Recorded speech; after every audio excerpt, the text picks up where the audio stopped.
Bueno, Coquín Artero, amigo, compañero y hoy anfitrión. Ya ves, muy encantado, anfitrión yo y anfitrión la Asociación de Vecinos de San Francisco Javier, que me han cedido el espacio para este sitio. Muchas gracias a todo el barrio. Mira, para mí hoy es una charla especial porque eres una persona que yo conozco, eres una persona que aprecio y que admiro, sobre todo a nivel artístico. No soy digno, amigo. Y no sé, eso que para mí es muy especial y que bueno, que estoy muy, muy feliz de estar aquí contigo. Y yo muy feliz de que me hayas invitado, realmente, porque llevo viendo los pasos que estás haciendo por internet. Son unos artículos muy interesantes, te mueves con gente muy interesante, los artículos a nivel histórico y de desarrollo cultural, sobre todo dentro de la literatura, están bastante bien. Muchas gracias. Me alegro un montón de meter el rejo por ahí por dentro. Muchas gracias. ¿Sabes? A sus pies. Mira, tengo la duda, no la duda, sino la inquietud de un artista tan polifacético como tú, porque eres polifacético. ¿Nace o se hace? ¿Qué vino antes, el huevo o la gallina? A ver, ¿Tú qué crees? Voy a responderte a las dos cosas. Obviamente siempre vino antes el huevo, ¿vale? Porque la gallina no existía cuando ya existía el huevo. Y por otro lado, todo aquello que condiciona el comportamiento y las actitudes son adquiridas. Toda capacidad intelectiva no es innata, es adquirida. Lo que pasa es que se adquiere a través de una serie de lo que venimos a considerar traumas, hechos que llaman tu atención, sobre todo en comparación con el resto de las cosas que has vivido. En mi caso, cuando yo era pequeño, me llamaba muchísimo la atención sucesos artísticos que tenía a mi alrededor. Mi familia, sobre todo mi hermana Arminda, era con la que yo me picaba de pequeño a dibujar. Y cuando veía la facilidad con la que otros desarrollaban actividades musicales, interpretativas o a nivel de diseño, yo me quedaba clavado porque me llamaba más la atención en eso que otras cosas. ¿Pero por qué? Porque posiblemente se me ponían delante. Y eso lo facilitó bastante. Yo estoy seguro de que si a lo mejor hubiese crecido en un entorno diferente, ahora mismo no tendría desarrollado esa sensibilidad estética y tanto narrativa para poder hacer lo que hago. Así que el entorno te inspiró, ¿no? Un poco. El entorno crecer en ese entorno y con la gente que tenés alrededor. Sí, sobre todo porque a mí nunca me pusieron cortapisas a la hora de desarrollar artísticamente mi personalidad. Eso es importante, sí. Y sí, eso es importante, sobre todo cuando no te sales excesivamente del plato. ¿Sabes? Yo crecí en una época en la que la droga estaba acampando por sus anchas por todos lados. Había mucha gente de mi edad y sobre todo de una generación anterior que estaban enganchadísimos. Si yo me dedicaba a estudiar y a portarme bien, ¿por qué se me va a cortar las alas con el tema de cómo me quiero expresar? Y gracias a eso, yo, dentro de las capacidades que había en ese momento, una familia humilde, aprovechaba cada oportunidad que tenía para poder hacer un dibujito o meterme dentro de una obra de teatro, subirme a un escenario con 4 amigos, así. Qué bueno. Sí, tío. ¿Y cómo te picó el gusanillo? O sea, ¿en qué momento dices tú, esto me gusta, esto es lo que quiero hacer y esta es mi pasión y a lo que me quiero dedicar? Yo creo que de toda la vida. ¿Desde siempre? Sí, porque de hecho, cuando yo terminé tercero debut, en aquella época, directamente me metí en el recién nacido bachillerato artístico. Vale. Y a partir de ahí ya seguí con el tema del teatro, las artes plásticas, la universidad, etc. Pero yo desde chiquitito, yo ya con 7, 8 años recuerdo que manejaba pinceles. Hostia. Y de dibujar, a mí me regalaban una libreta entera para mí, que no fuese para el colegio, que la llenaba de dibujitos en un día. Qué bueno, ¿eh? Claro, porque es que, a ver, yo recuerdo que una vez soñé con un lápiz Stadler HB con el culo rojo brillantito, perfecto. Una cosa a la que yo normalmente no tenía acceso, siempre heredaba los lápices. Y en el sueño largué la mano para cogerlo y me desperté y no tenía el puto lápiz en la mano.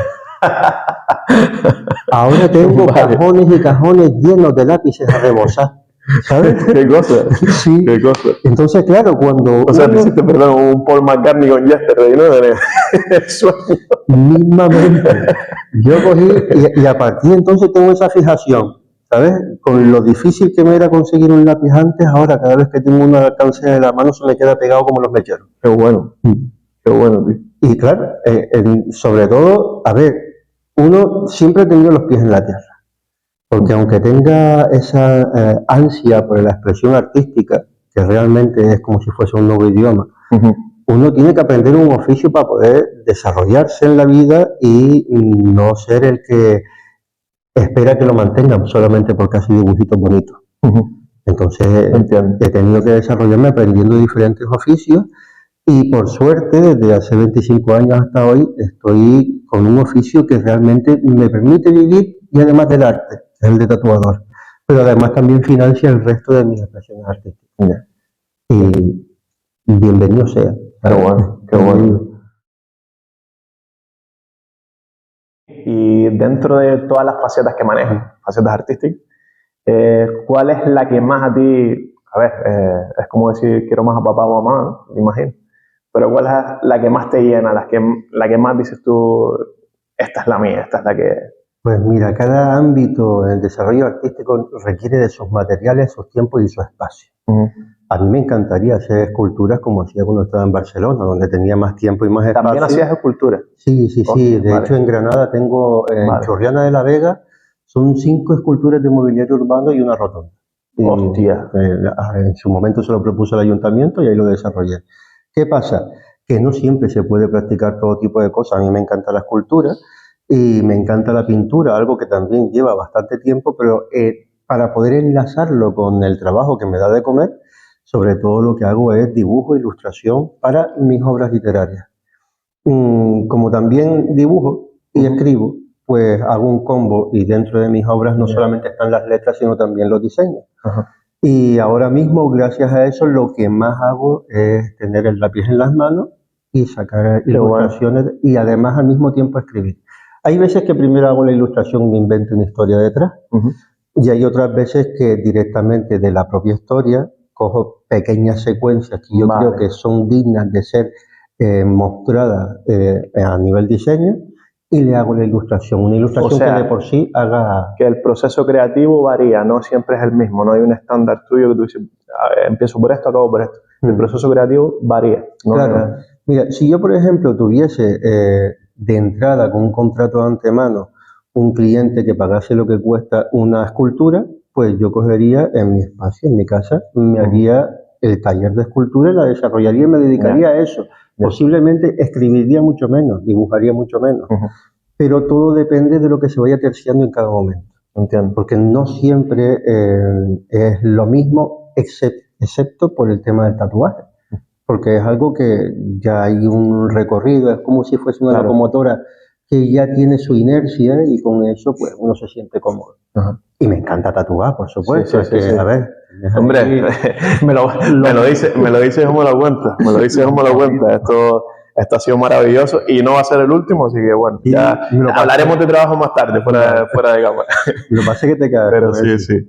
Y ahora mismo estoy sobre todo bien metido dentro del tema de la literatura. ¿Por qué? Porque eso me permite estar sacando bastante trabajo con el mínimo de inversión en material y inversión en espacio. Además que uno cuando escribe lo hace de una forma tranquila, sentado y trabajando con la mente, sacando la historia a medida que vas trabajando o haciéndote tus planos de cómo quieres desarrollarla, pero sin necesidad de tener que estar invirtiendo en materiales. Nada de eso. Gestionas mejor tanto las herramientas que tienes como el tiempo que tienes también, ¿no? Sí, además que todo lo que no es la propia escritura, sino la metaescritura, es decir, la distribución, la impresión, la maquetación y todo ese tipo de historias, a día de hoy es mucho más sencillo que cuando yo era un pibito de 20 años y escribía, pues, intentaba publicar. Porque a día de hoy, primero entramos en un momento confuso en el que tú te dirigías a una editorial y te engañaban pensando que eso era una editorial, pero en realidad era una empresa de servicios editoriales. Y te decían cosas como, nos encanta tu trabajo, vamos a trabajar en coedición, y al final tú ponías un pastón para que te viniesen una serie de ejemplares de tapa dura y al verlos tú te pensabas, todo el dinero que yo he invertido lo habrán metido en la tapa dura, porque más del 51% de la inversión en una cosa de estas es la distribución. Claro. ¿Y cómo te aseguraban a ti eso?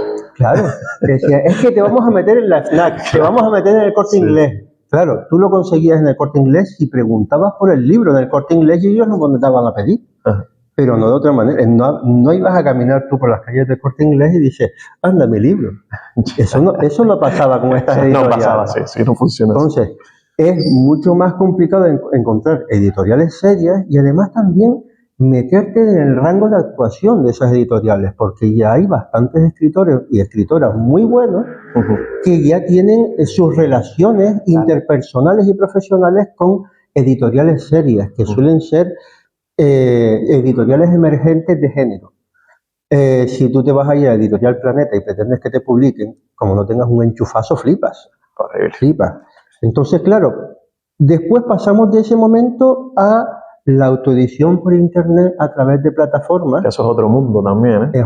Sí, es otro mundo, pero te sale mucho más sencillo y barato. Sí, totalmente. Por mucho que pagues una edición profesional, como es lo que estoy haciendo, por mucho que pagues una corrección profesional, tanto de estilo como ortotipográfica, te sale muchísimo más barato autopublicarte de la manera en la que lo estoy haciendo yo, que no ir con tu PDF a una imprenta y decir, dame 100 ejemplares.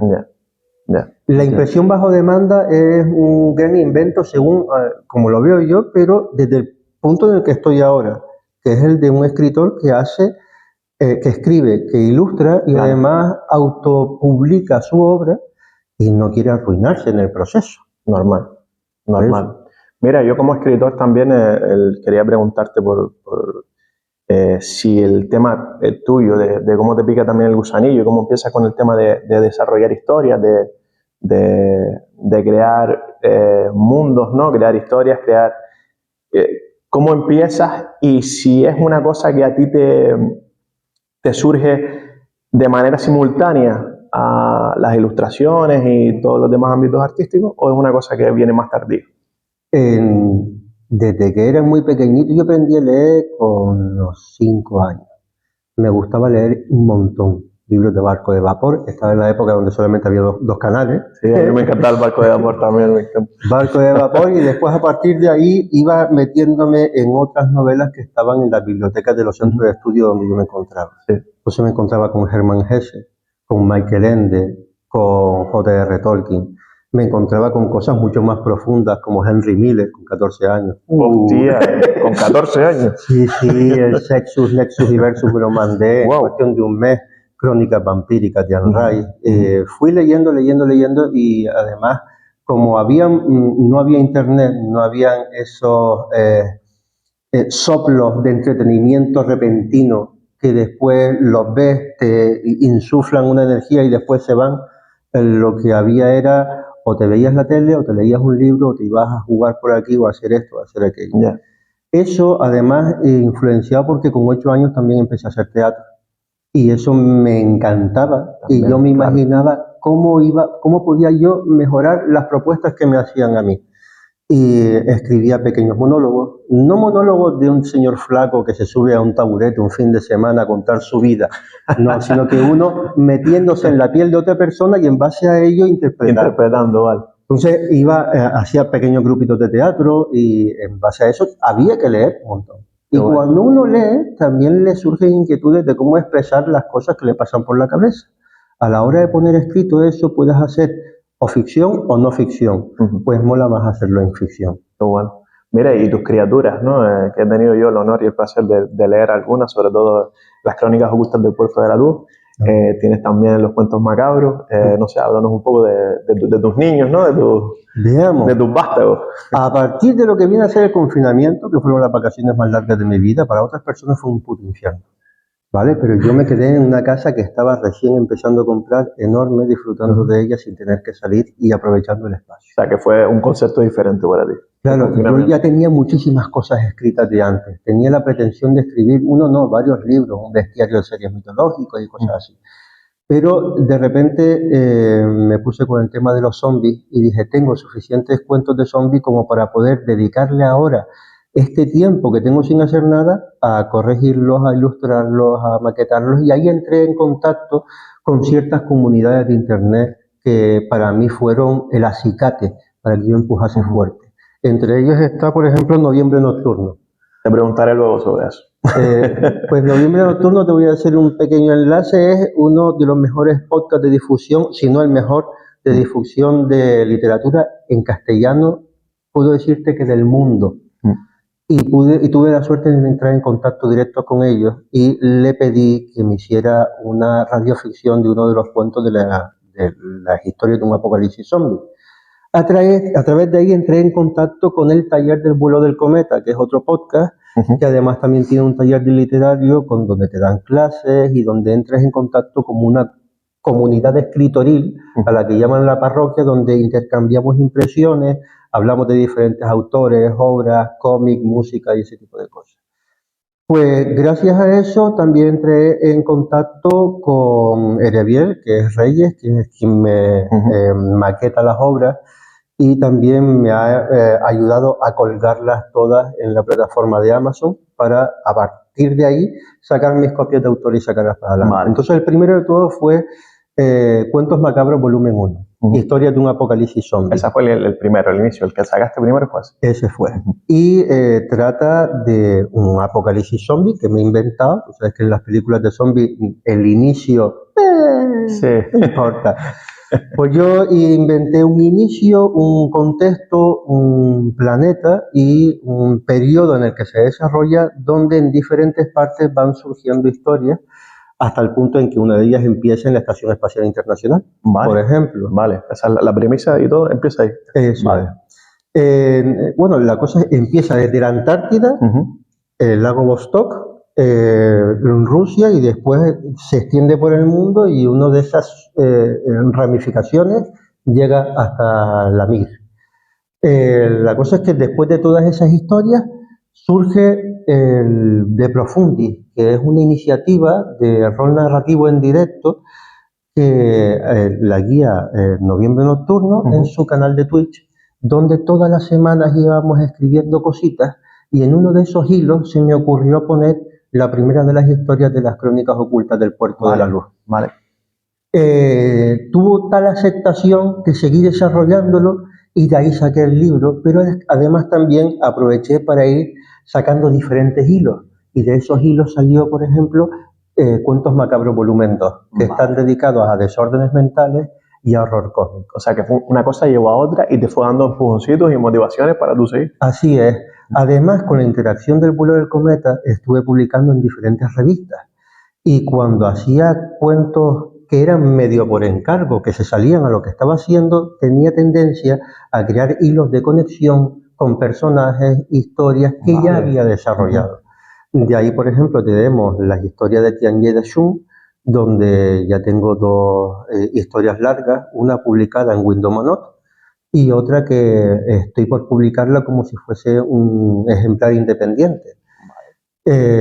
Ahí también tengo las historias que he hecho acerca de videojuegos como Duke Nukem, Assassin's Creed, World of Warcraft, que se han publicado, dos de ellas se han publicado en la revista GTM. Claro, todo ese tipo de cositas terminan creando al final pequeños paquetitos que dices tú, esto le doy dos vueltas y hago un libro.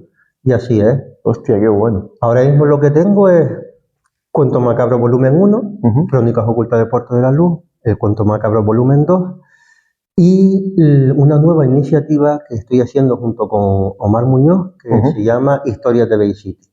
Vale. Que es una ciudad súper turbia, con personajes metahumanos, con una infraciudad desarrollándose bajo ella, pero oculta de sí misma, y con superhéroes y supervillanos que van luchando entre sí, pero es que además también este cuento que está por salir dentro de poco en el podcast de Olga Paraíso, que es el de una historia de un cazador de vampiros. Pues ahí que hay ya bastante material, lo único que hay que hacer es darle vueltitas y publicar. Darle vueltitas y publicar. Y darle vueltitas no es, ¿sabes? 3 procesos de revisión, corrección en cada momento. Lleva un buen tiempo. Ahí está. Y por suerte, como mi vida es el trabajo en mi casa, pues el tiempo que paso en casa me lo paso trabajando en los libros y así está. Y así va saliendo Y todo. ahí está. Muy bien, muy bien. Bueno, Coquín, dejando ya a un lado todo el tema artístico, cultural, ilustración, escritura, vamos a dejar todo eso a un lado. Coquín, a nivel personal, tiempo libre, ¿qué te gusta hacer? ¿Qué hobbies tienes? A ver, la mayor parte de mi tiempo libre lo dedico a trabajar. Me lo imaginaba. Sí. Entonces lo que hago es documentarme. También me dediqué a las artes marciales durante muchísimo tiempo. Entonces aquí en mi casa, como si fuese un loco de estos de las películas ahí ermitaño, me pongo a hacer mis entrenamientos, a pegarle piña a las paredes y a esquivar al gato así. Pero también me gusta ver películas, soy muy cinéfilo y obras de teatro y documentales, y gracias a que tenemos a papá internet para poder tener acceso directo a eso. Todo lo que quieras. La verdad es que sobre todo las películas de antes. A día de hoy me cuesta mucho meterme en cosas nuevas, pero disfruto como un enano viendo una reposición, una maratón de Star Trek. Eres más clásico con el cine. Y aparte de eso, escuchar podcast. Qué guay. Podcast me encanta. Qué guay. Noviembre Nocturno, Historia para ser leída, Vuelo del cometa, Terror y nada más. Hay muchísimos que son buenísimos. Sí, también el podcast, el formato podcast está bastante. Sí. Hay bastante variedad y bastantes cosas que para. La órbita de Endor. La órbita de Endor me gusta mucho a mí también. Sí. O sea que hay mucha variedad y de lo que te guste siempre hay algo de Mira, también quería esas 3 preguntas que hacemos siempre, ese es rápido. Relacionada con el archipiélago canario 2 y otra que no, que acabas de nombrarla, así que igual no te resulta tan difícil. La primera, de todas las islas en las que he estado, ¿cuál es tu favorita? No sabría si decirte partiendo de la base que adoramos todas. Pero. Sí, yo adoro todas, pero a mí, por ejemplo, me gustó de una manera especial La Palma. La Palma. Viví en Lanzarote, hay zonas de Lanzarote que son de ensueño, para ser recordado, el Valle de las Mil Palmeras, Arias, me encanta. En Tenerife me gustó muchísimo, Vilaflor, la zona del sur, pero pasando el sur. Y Gran Canaria, por supuesto, el Valle de Ginama. El Valle de Ginama, ¿no? Claro que sí. La cabra tira al monte. Hombre, por supuesto, es que tiene unos recovecos muy interesantes y son dignos de ser estudiados y vistos. Pues mira, qué curioso. Claro que sí. Mira, y gastronomía canaria, que es muy rica. ¿Cuál es tu plato, comida o cualquier cosa favorita de lo que tenemos aquí en el archipiélago?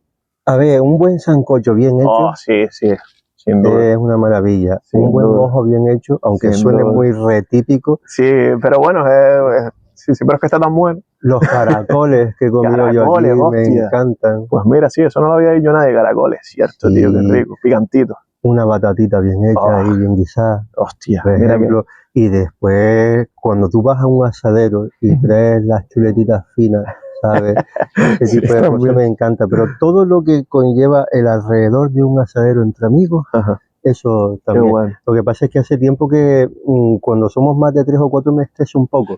Ya sabes, la gente se hace mayor. Sí, el círculo siempre un poquito más, sí, entre más mayor te hace, intentas estrechar un poco más el círculo. Sí, el otro día en mi cumpleaños, por ejemplo, con mis hermanas y con mi madre me mandé un pedazo de sancocho que se me caen las lágrimas, ¿sabes? Qué rico. Sudando te quedaste, ¿no? Sí.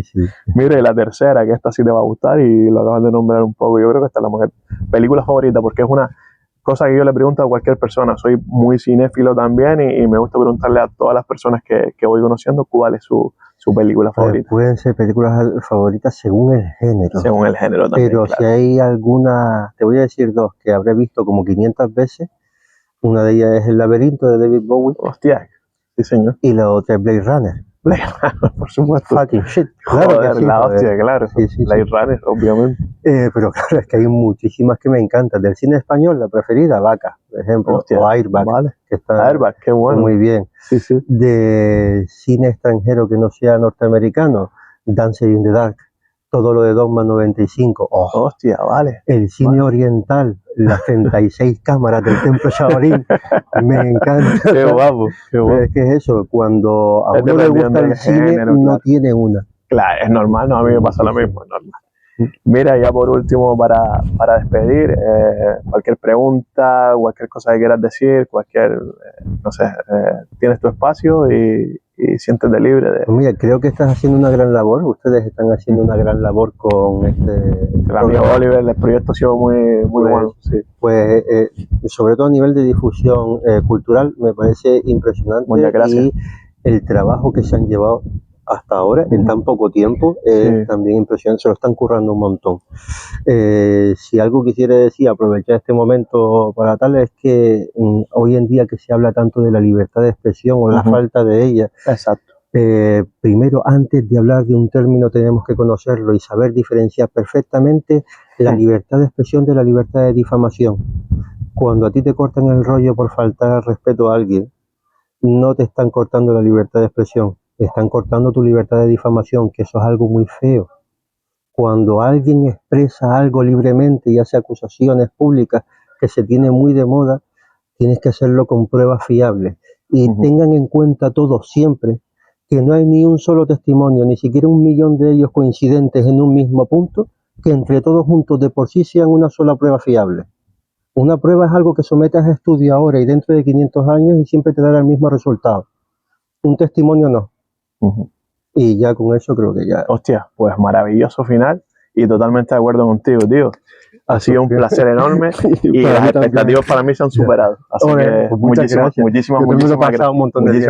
gracias, de verdad. Gracias a ti, tío.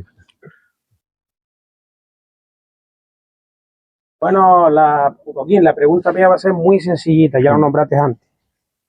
¿Te ha servido o te sirve o crees que puede servir para algo la IA? La IA, vale, a ver, a mí no me ha servido dentro de lo que estoy haciendo porque para eso lo hago yo. Pero la IA a nivel de avances médicos ha dado un salto súper importante, sobre todo en la detección precoz de cánceres y cosas como esas. No hay que denostar una herramienta porque esté quitándole terreno a otros. Hay que controlar esa herramienta, porque dentro del mundo de la creación artística hay muchísima gente que se va a ver desplazada si no sabe adaptarse a estos cambios. Ahora, tengamos en cuenta que si miramos atrás en la historia, habían calles enteras con nombres de oficios, porque en toda esa calle eran todos zapateros, eran todos caldereros, eran todos sombrereros. Llegó la revolución industrial y la mayor parte de esos talleres desaparecieron. Pero todavía existe el Louboutin, que son fabricantes artesanales de zapatos que resisten con unos precios impresionantemente altos y que todavía siguen funcionando como un taller. Y no solamente el Louboutin, sino otro tipo de oficios que todavía se mantiene. Hay que saber adaptarse a las situaciones. Ahora, cuando la gente se acostumbre a la vista a ver recreaciones de inteligencia artificial y sepa que es una inteligencia artificial y esté harta de eso, va a buscar el trabajo artesanal y el conocimiento personal de cómo hacer las cosas sin necesidad de tener electricidad. Y este último apéndice me gustaría aprovecharlo para recomendar a todo el mundo que se mire el podcast de Noviembre Nocturno y todos los aledaños que le acompañan. Yo te digo ahora Noviembre Nocturno porque tengo la camiseta, pero además también El vuelo del cometa, Historias para ser leídas, Terror y nada más, La órbita de Endor. Todos esos podcasts de difusión cultural se los recomiendo enfervorecidamente porque es una de las mejores maneras que hay para pasar todas esas horas que dices, voy a hacer siempre lo mismo, hasta incluso mientras estás cocinando, escuchar un especial sobre los hermanos Grimm es algo que hace que hasta incluso la comida salga mejor. Muchas gracias.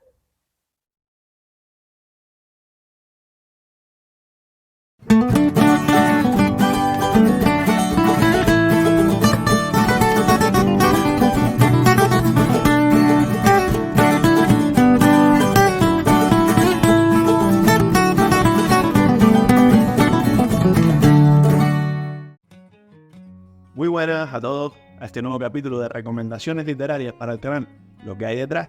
Y lo que traigo hoy es algo totalmente diferente a lo que he traído anteriormente y es una biografía, en concreto una autobiografía. Y es de alguien a quien admiro profundamente, admiro sus películas, admiro sus relatos, admiro sus diálogos. Es alguien con un humor inteligente, un humor que traspasa un poco de lo normal y lo común. Y no es otro que Woody Allen con su biografía A propósito de nada. Este libro cuenta su vida, desde que el genio de Brooklyn empezó contando chistes para tiradas en periódicos hasta que poco a poco fue subiendo, escribió guiones, hacía programas de stand-up y de sketches en Estados Unidos y cómo se fue convirtiendo en lo que es hoy en día, que es un director aclamado. No especialmente alguien mainstream y a quien siga mucha gente, pero la gente que lo sigue, la gente que lo valora, pues reconoce su talento y su capacidad para escribir esos diálogos increíbles, esas historias muy divertidas, un humor inteligente que a todo el mundo no llega, pero a los que les llega es una cosa, digamos, más bien café para cafeteros. Pero a mí, particularmente, este libro, a propósito de nada, me ha encantado, es muy divertido, cuenta toda su vida con anécdotas, con historias desde sus días de infancia con sus padres en Brooklyn hasta lo que es hoy en día, un señor de más de 80 años que aún asesina y que aún nos deleita a los que lo admiramos con películas maravillosas y deliciosas y muy divertidas. No se deja atrás tampoco ningún tipo de polémica y lo cuenta todo. Cuenta su versión, cuenta lo que él ha sufrido y lo que él ha tenido que pasar con esas acusaciones que ha tenido por parte de su exmujer. Pero lo cuenta de una manera desenfadada, lo cuenta de una manera que no intenta convencer a nadie. Y es algo que también se agradece porque sinceramente hay que dejar un poco de lado los temas personales y valorar el tema artístico. Yo ahí no entro ni salgo, sinceramente. Solo recomendar este libro por lo que es y por lo que aporta al mundo de la literatura y al mundo del cine y al mundo de la cultura en general. Ya saben, Woody Allen, a propósito de nada, un libro increíble, es algo diferente, no es ficción, no ficción, pero una autobiografía muy, muy, muy divertida. Muchas gracias y volveremos con más recomendaciones literarias.